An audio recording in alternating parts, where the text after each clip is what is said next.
کچھ لوگ اتنے بے باک ہو گئے، اسٹیج پر وہ پڑھتے ہیں شعر، قیامت میں کیا ہوگا؟ جو ہوگا دیکھا جائے گا۔ جب کوئی کہتا ہے نا جو ہوگا دیکھا جائے گا، تو میں کہتا ہوں نادانی نہ کر۔ یہاں لوگوں کو خوش کرنے کے لیے شاعری کرنا اور ہے، اور وہاں حالات سے گزرنا اور ہے۔ کیا دیکھو گے تم وہاں؟ آؤ ذرا اس کو دکھاؤں قرآن کی روشنی میں کہ کیا دیکھو گے۔ میں اور آپ کیا، میری اور آپ کی اوقات کیا؟ قرآن کہتا ہے اس دن کیا ہوگا؟ یوم یقوم الروح والملائکہ صفا لا یتکلمون الا من اذن۔ جبریل اور جبریل کے ساتھ سارے فرشتے اللہ کی ہیبت سے تھر تھر کانپ رہے ہوں گے۔ جبریل کوئی معمولی ہستی ہے؟ مجھے بتاؤ آپ کیا دیکھو گے اس دن؟ سینہ تان کے کہتے ہو جو ہوگا دیکھا جائے گا، دیکھ لیں گے کیا ہوگا۔ جہاں انبیاء نفسی نفسی کہیں گے ہمارے نبی کے علاوہ، ہم کیا دیکھیں گے اور کیا کریں گے وہاں؟ اگر قرآن کو مان کے مسلمان ہو تو قرآن کہتا ہے اس دن جبریل امین سید الملائکہ، سارے فرشتوں کا سردار، اللہ کی ہیبت سے کانپ رہا ہوگا۔ قرآن کہہ رہا۔ سورہ نبا کا آخری حصہ آپ اٹھا کر پڑھیں، کسی بھی مکتبہ فکر کا ترجمہ اٹھا کر دیکھیں، اس میں یہی بات ہے جو میرے امام نے لکھی ہے بطور ترجمہ۔ جبریل اور سارے فرشتے اللہ کی ہیبت سے کانپ رہے ہوں گے۔ کیا ان کے اندر بولنے کی بھی طاقت نہیں، کلام کرنے کی بھی؟ بے نمازیوں کی بات نہیں کر رہا ہوں، زانیوں کی بات نہیں کر رہا ہوں، شرابیوں کی بات نہیں کر رہا ہوں، اس جبریل کی بات جو فرشتوں کا سردار۔ اور جبریل اس ہستی کا نام ہے کہ کوئی نبی ایسا نہیں جس کی جبریل نے زیارت نہ کی۔ یہ شرف کسی فرشتے کو حاصل نہیں، یہ شرف کسی فرشتے کو حاصل نہیں ہے، جو شرف جناب جبریل کو حاصل ہے کہ آدم سے لے کے مصطفیٰ جان رحمت تک ہر نبی کا دیدار کرنے کا شرف جبریل امین کو حاصل ہے۔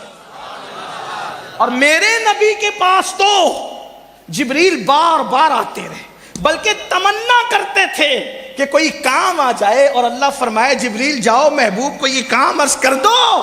اسی کو استاد زمن کہتے ہیں، بے لقائے یار ان کو چین آ جاتا اگر بار بار آتے نہ یوں جبریل سدرہ چھوڑ کر، بار بار آتے نہ یوں جبریل سدرہ چھوڑ کر۔ وہ جبریل امین، وہ جبریل امین، قرآن کہتا ہے یوم یقوم الروح والملائکہ صفا لا یتکلمون الا من اذن۔ اللہ اکبر۔ جبریل اور سارے فرشتے صف بصف اللہ کی ہیبت سے کانپ رہے ہوں گے۔ حالانکہ اللہ کی ہیبت سے کانپنا یہ عیب نہیں ہے، بلکہ یہ اچھوں کی نشانی ہے، یہ شرافت کی نشانی ہے، یہ مومنوں کی علامت ہے۔ سب کانپ رہے ہوں گے۔ اللہ اللہ، اس وقت میرا اور آپ کا حال کیا ہوگا؟ ہمارے حالات کیا ہوں گے؟ ساری چیزیں ہونے کے بعد ہمیں ایک بات نظر آتی ہے۔ کیا؟ دھیان سے سننا۔ ایک بات کیا بات نظر آتی ہے؟ کہ محشر کا نقشہ یہ ہے، توجہ کرنا۔ آپ کہیں گے شادی کے موقع پہ یہ کیا محشر چھیڑ دیا؟ میں کہتا ہوں کہ ہماری ہر محفل ذکر آخرت سے خالی نہیں ہونا چاہیے، اس لیے کہ جو آخرت بھول گیا پھر وہ نقصان ہی میں ہے۔ بلکہ آپ دیکھیں نکاح کے خطبے میں بھی اللہ کے رسول نے آخرت ہی کا ذکر کیا۔ ابھی آگے آتا ہے، میں عرض کروں گا اس پر۔ ایک مرتبہ فاروق اعظم امیر المومنین، غیظ المنافقین، امام المجاہدین، امام المشاہدین فی رب العالمین، سیدنا عمر ابن خطاب جانشین رسول، پوری امت میں صدیق اکبر کے بعد اگر سب سے افضل ترین کوئی ہستی ہے تو سیدنا فاروق اعظم کی ہستی۔ وہ فاروق اعظم ایک دن کعب احبار سے کہتے اے کعب، اے کعب، مجھے تم ایسی کچھ باتیں سناؤ جس سے میرے دل میں اللہ کا جو خوف ہے وہ اور زیادہ ہو، اللہ کی جو خشیت ہے وہ اور بڑھے۔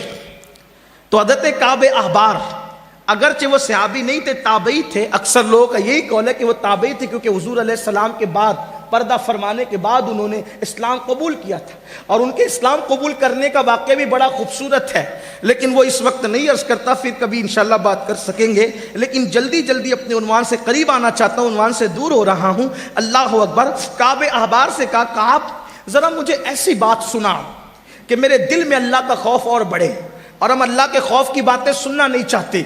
ہم کیا سننا چاہتے ہیں؟ کیا سننا چاہتے ہیں؟ ایک بار سبحان اللہ کہو تمہیں جنت ملے گی، ہم یہ سننا چاہتے ہیں۔ ہم یہ سننا چاہتے ہیں ایک بار سبحان اللہ کہو تمہیں جنت ملے گی۔ فضیلت سے مجھے کوئی انکار نہیں ہے، لیکن سنیو، جس کے نام اعمال میں نماز نہیں ہے اس کو سبحان اللہ کہنے پہ جنت ملنا کیسے ہے؟ جنت اتنی سستی تو نہیں ہے نا میرے بھائی کہ تو نماز میں غیر حاضر رہے، جمعہ کی 2 رکعت پڑھ کے بھاگ جا، جمعہ کی دعا میں بھی تو شریک نہ رہے۔ تیرا حال یہ ہے کہ تو 5,000 کا بوٹ تو خرید کے پہنتا ہے، لیکن تو 5 روپے کی ٹوپی اپنے سر پہ رکھنے میں شرماتا ہے۔ جس قوم کا یہ حال ہو، اس قوم کو ایک بار سبحان اللہ کہنے پہ جنت ملنا کیسے ہے؟ جس قوم کا حال یہ ہو کہ وہ زنا کے اڈوں کو آباد کرے، جس قوم کا حال یہ ہو کہ وہ قوم کے جوان نشے میں ڈوب جائیں، پھر وہ جلسے کے ایک بار سبحان اللہ کہنے پہ جنت ملے۔ میں اس کا انکار بھی نہیں کر رہا ہوں، اگر میرا اللہ چاہے تو کسی کو کچھ کہے بغیر بھی جنت دے دے، یہ اس کی شان ہے۔ جنت اتنی مشکل نہیں جتنا تبلیغی جماعت والوں نے بیان کر دیا مشکل، اور اتنی آسان بھی نہیں جتنا ہمارے اسٹیج سے جنت آسان کر دی گئی ہے۔ یہ بھی یاد رکھیں، اہل سنت اعتدال کا مسلک ہے۔ 1200 سے زائد کتابیں لکھنے والا امام جب آخرت کو یاد کرتا ہے تو یوں کہتا ہے، کریم اپنے کرم کا صدقہ، لئی میں بے قدر کو نہ شرما، تو اور رضا سے حساب لینا، رضا بھی کوئی حساب میں۔ جب اس امام کو اپنی آخرت یاد آتی ہے جس نے اللہ کے رسول کا دیدار عالم بیداری میں کیا، جس کا پورا ہدایت کے بخشش کا دیوان دلوں میں عشق رسول کی آگ لگا دیتا ہے، جب اس امام کو اپنی آخرت یاد آتی ہے تو وہ تڑپ کے یوں کہتا ہے، صدقہ پیارے کی حیا کا، نہ لے مجھ سے حساب، صدقہ پیارے کی حیا کا، نہ لے مجھ سے حساب، بخش بے پوچھے لجائے کو لجانا کیا ہے؟ اور یہاں شراب کی اڈے آباد ہوں اور ہم جنتی رہے، رند کے رند رہے، ہاتھ سے جنت نہ گئی۔ کیا اللہ کے رسول نے یہ نہیں فرمایا، جس کے پیٹ میں شراب کا ایک قطرہ ہوگا اللہ اس کو قیامت کے دن نظر رحمت سے نہیں دیکھے گا؟ نشہ کرنے والے لوگ جب قیامت کے دن آئیں گے تو ان کے منہ سے پاخانے کی الٹی ہو رہی ہوگی، وہ منہ سے پاخانہ اونڈیلتے ہوئے آئیں گے۔ آج بہت اچھا لگتا ہے لوگوں کو نشہ کرنا، 16 17 سال کی عمر کے لڑکے، کوئی شراب پی رہا ہے، کوئی پاؤڈر سے نشہ کر رہا ہے، کوئی انجیکشن سے نشہ کر رہا ہے، کوئی گولیوں سے نشہ کر رہا ہے، اور کتنا مہذب انداز ہے بات کرنے کا۔ حضرت دلوں کو سکون نہیں ہے نا تو ٹینشن دور کرنے کے لیے نشہ کرتے ہیں۔ میں نے کہا کس نے کہہ دیا کہ نشہ سے ٹینشن دور ہوتا ہے؟ کس نے کہا؟ نشہ کبھی ٹینشن دور نہیں کر سکتا۔ جتنی دیر نشے میں رہو گے ٹینشن بھول جاؤ گے، نشہ اترے گا ٹینشن اور بڑھے گا۔ اور آج جان بوجھ کر کچھ لوگ میری قوم کو نشے میں گرفتار کر رہے ہیں، کیونکہ ان کو پتا ہے کہ مسلم جوانوں کے پاس ٹیلنٹ اتنا ہے کہ جس دن یہ پڑھ لیں گے کوئی ان سے آگے نہیں بڑھ سکتا۔ ان کے پاس تجارت کا ٹیلنٹ اتنا ہے، جس دن یہ تجارت کر لیں گے کوئی آگے نہیں بڑھ سکتا۔ ان کے پاس سیاست کرنے کا ہنر اتنا ہے، جس دن یہ میدان سیاست میں اتریں گے اس دن کوئی ان کے آگے نہیں بڑھ سکتا۔ اس لیے تمہیں نشے میں، شراب میں، گانوں میں، لہو و لعب میں، فلموں میں، موبائل گیمز میں جو ہے وہ بالکل ڈبایا جا رہا ہے۔ اتنا یاد رکھنا، آپ انٹرنیٹ بہت استعمال کرتے ہو، میرے کہنے پہ ذرا ایک چیز اور دیکھ لینا انٹرنیٹ پر۔ انٹرنیٹ پہ جا کے سرچ کرنا کہ سب سے زیادہ گندی فلم دیکھنے والی قوم کون ہے۔ جب انٹرنیٹ کے ادارے نے سروے کیا نا تو سب سے زیادہ گندی فلم اس ملک میں دیکھی جاتی ہے جو ماضی قریب میں اسلام کے نام پر بنا ہے، جو پورا ملک کلمہ لا الہ الا اللہ کے نام پہ بنا. میں نام نہیں لوں گا، وہ گفتگو دور تک پہنچتے لوگ برا مانتے ہیں، میں دل دکھانے نہیں بیٹھا کسی کا، لیکن عبرت کی بات آپ کو بتاؤں، جہاں مسلمانوں کی آبادی زیادہ ہے وہاں بلو فلمیں زیادہ دیکھی جاتی. جس مذہب نے عورت کے سوکھتے ہوئے کپڑوں کو دیکھنے سے منع کر دیا کہ یہ خلاف تقوی ہے، جس مذہب نے کہا کہ عورت اگر کسی جگہ پہ بیٹھ جائے، توجہ کرنا ہمارے مذہب میں تقوی کیا ہے، عورت اگر کسی جگہ پر بیٹھ جائے اور اس کے بیٹھنے سے وہ جگہ گرم ہو جائے تو اس کی گرم جگہ پر نہ بیٹھنا، اس سے بھی پاپ دل میں پیدا ہوگا، زنا کا خیال دل میں پیدا ہوگا. جو عورت کی بیٹھی ہوئی گرم جگہ پر بیٹھنے سے جو مذہب احتیاط کے طور پہ، تقوی کے طور پہ منع کرتا ہو، اگر اس قوم کا جوان زنا کے اڈے پہ جا رہا ہے تو اس قوم کو تباہی سے کون روک سکتا ہے؟ اس قوم کا اگر جوان شراب اور نشے کی طرف جا رہا ہے، اس قوم کو تباہی سے کون روک سکتا ہے؟ خدا کے لیے تباہی سے بچنا ہو، گناہوں سے نکلو. جہاں گناہ وہاں فنا، جہاں زنا وہاں فنا. گناہوں نے ہمیشہ تباہ کیا ہے، گناہوں نے ہمیشہ برباد کیا ہے. خدا کے بندو، اللہ کی بارگاہ میں توبہ کرو، پلٹو. چلیے یہ اختصار سے کام لیتے ہوئے عرض کروں کہ میدان محشر میں کیا ہوگا. کعب احبار رضی اللہ تبارک و تعالیٰ عنہ، اللہ اکبر، ارشاد فرماتے ہیں کہ جب مجھے فاروق اعظم نے کہا اے کعب مجھے ایسی باتیں سنا جس سے میرے دل میں اللہ کا خوف اور پیدا ہو، تو حضرت کعب کہتے ہیں امیر المومنین ایک بات مجھ سے سن لے جو میں نے آسمانی کتابوں میں پڑھا ہے. کیا پڑھا ہے؟ قیامت کے دن جب میدان محشر میں جہنم لائی جا رہی ہوگی، جہنم لائی جا رہی ہوگی میدان محشر میں، تو اس جہنم کے منہ میں 70,000 آگ کی لگامیں دی جائے گی اور فرشتے اس کو کھینچ کر کے لا رہے ہوں گے. جب جہنم کے شرارے اٹھیں گے، جب جہنم کی آگ کے شرارے اٹھیں گے، اللہ اکبر، یہ کہانی قصہ نہیں میرے بھائی، میری ذمہ داری ہے، میں ذمہ داری سے عرض کر رہا ہوں. کعب احبار کہتے ہیں اللہ اکبر کہ جب جہنم کی آگ کے شرارے اٹھتے ہوئے دیکھیں گے تو انبیاء کرام کی شان یہ ہوگی، اس آگ کو دیکھ کر کے ابراہیم خلیل کہیں گے اللہ تو نے مجھے اپنا خلیل بنایا، اے اللہ تو نے مجھے اپنا خلیل بنایا، آج مقام خلت کا واسطہ تو نے مجھے اپنا گہرا اور پکا دوست بنایا، آج ابراہیم کو تو اپنی امان عطا کر دے، آج میں کسی کے لیے کچھ نہیں مانگتا، مولا آج ابراہیم کو امان عطا کر دے. اے میری قوم کے جوانوں جو آخرت سے بے فکر ہو کر، جنت کے دعوے دار ہو کر، کبھی گیمز میں، کبھی نشے میں، کبھی عورتوں پہ پاپ کی نظر ڈالنے میں، کبھی مسجدوں کو ویران کرنے میں آگے آگے ہو، یہ ابراہیم خلیل اللہ کون ہے؟ ابو الانبیاء ہے، ابو الانبیاء. ان کے بعد جتنے نبی پیدا ہوئے سب کے سب ابراہیم علیہ السلام کی اولاد میں پیدا ہوئے. بنی اسرائیل ان کی اولاد میں ہے، بنو اسماعیل ان کی اولاد میں ہے. اور ابراہیم کون ہے؟ کسی مسجد کے متولی نہیں، مسجد کے متولی بن کر اگر آپ کو یہ گھمنڈ ہے کہ مجھے جنت میں جانے سے کون روک سکتا ہے، تو ابراہیم وہ ہے جس نے مسجد نہیں بنائی بلکہ کعبۃ اللہ شریف بنایا، اپنے ہاتھوں سے بنایا، چندے سے نہیں اپنے ہاتھوں سے بنایا، اپنے بیٹے کو لے کر کے بنایا. اور ہم بقرعید کے موقع پر بچڑے کی گردن پہ چھری رکھتے ہیں. ابراہیم وہ ہے جس نے اللہ کی محبت میں اپنے اکلوتے بیٹے کی گردن پہ چھری رکھ کے بتا دیا بیٹا عزیز نہیں ہے، پیار تجھ سے ہے. بیوی کو وادی غیر ذی زرع میں چھوڑ کے بتا دیا بیوی عزیز نہیں ہے، پیار تجھ سے ہے. جتنے ایسے پیار کا اظہار کیا، قیامت کے دن وہ ابراہیم خلیل کہیں گے مولا آج مجھے تیری امان چاہیے، تو مجھے اپنی امان عطا کر. اب بھی مسلمان نہیں جاگیں گے جب خلیل اللہ کی یہ شان ہے اس دن. پھر موسیٰ کلیم کے بارے میں کعب احبار کہتے ہیں موسیٰ کلیم اللہ کہیں گے مولا تو مجھے طور پہ بلا بلا کر مجھ سے تو پیار کی باتیں کرتا تھا نا مولا. من جانب الطور الایمن وقربناہ نجیہ، اے موسیٰ طور کے دائیں طرف آ تاکہ ہم تجھ سے سرگوشی کرے جیسا کہ اپنی شان کے لائق ہے. طور کے دائیں طرف آ تاکہ تجھ سے پیار کی باتیں کرے جیسا کہ اپنی شان کے لائق ہے. موسیٰ کلیم کہیں گے مولا جو طور پہ بلا بلا کر تو نے مجھ سے پیار کی باتیں کی مولا، میرے اللہ آج موسیٰ کو امان دے دے. موسیٰ آج کسی کے لیے کچھ نہیں مانگتا، مجھے میرے لیے امان دے دے. یہ قیامت ہے جس کے بارے میں آپ کہہ رہے ہوگے جو ہوگا دیکھا جائے گا.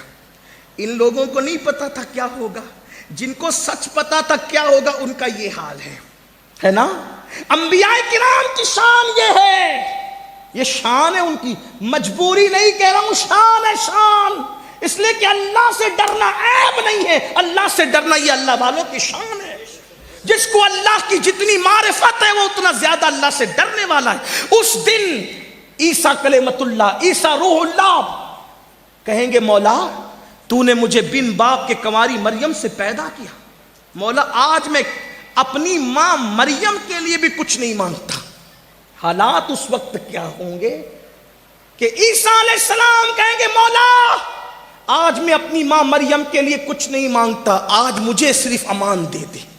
یہ وہاں انبیاء کی شان ہوگی، یہاں پہ کعب احبار کی روایت ختم ہوئی۔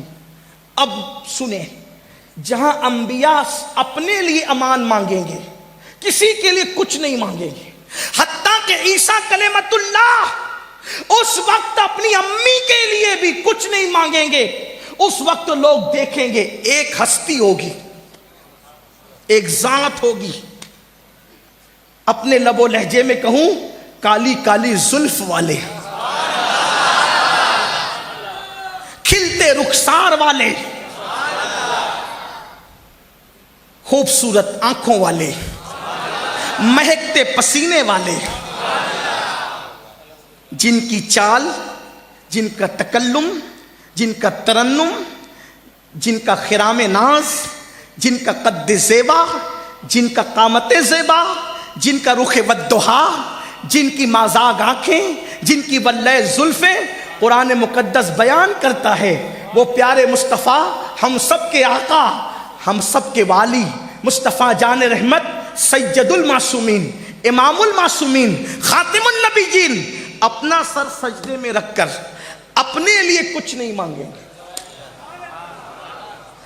اور انبیاء اپنے لیے مانگ رہے ہیں، اوروں کے لیے کچھ نہیں۔ ہمارا نبی، ہمارا نبی، ہمارا نبی، ہمارا نبی، جس کے بارے میں بریلی کا تاجدار کہتا ہے سب سے اولا وہ آلہ ہمارا نبی، سب سے بالا وہ آلہ ہمارا نبی، اپنے مولا کا پیارا ہمارا نبی، دونوں عالم کا دولہ ہمارا نبی، بجھ گئی جس کے آگے سبھی مشعلیں، شمع وہ لے کر آیا ہمارا نبی، خلق سے انبیاء، خلق سے اولیاء، اولیاء سے رسول، اور رسولوں سے اعلیٰ ہمارا نبی، سارے اچھوں میں اچھا سمجھیے جسے، ہے اس اچھے سے اچھا ہمارا نبی، سارے اونچوں میں اونچا سمجھیے جسے، ہے اس اونچے میں اونچا ہمارا نبی، جس نے ٹکڑے کیے ہیں قمر کے وہ ہے نور وحدت کا ٹکڑا ہمارا نبی، کون دیتا ہے دینے کو منہ چاہیے، دینے والا ہے سچا ہمارا نبی، غم زدوں کو رضا مجدہ دیجئے کہ ہے ہم بے کسوں کا سہارا ہمارا نبی۔ نعرہ تکبیر،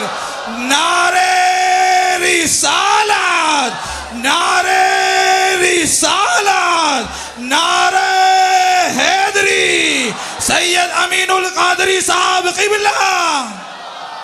اسی لیے تو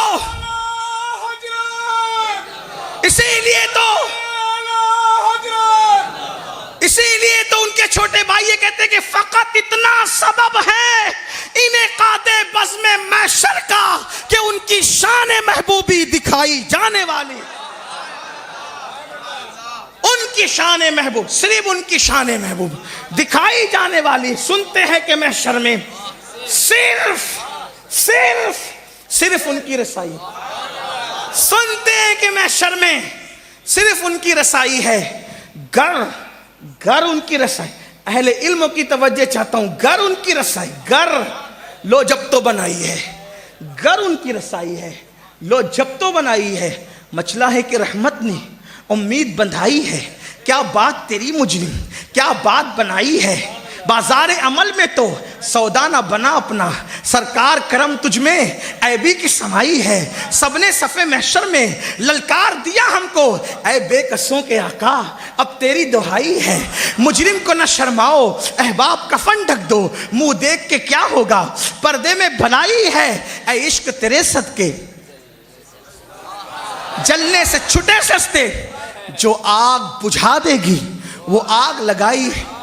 یہ مطلع میں کہا تھا نا اگر گر سنا، تو اب اس کو آخری میں مقطع میں ختم کر رہے ہیں، اس لیے کہ اگر مگر یہ شک کے لیے ہے، لیکن میرا امام مجدد شک نہیں، میرا امام تو مجدد یقین ہے۔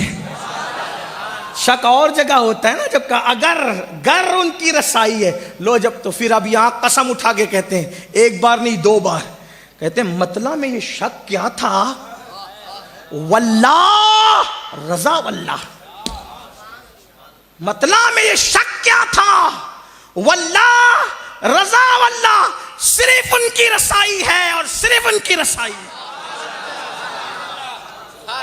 شک کی بات ہی نہیں ہے۔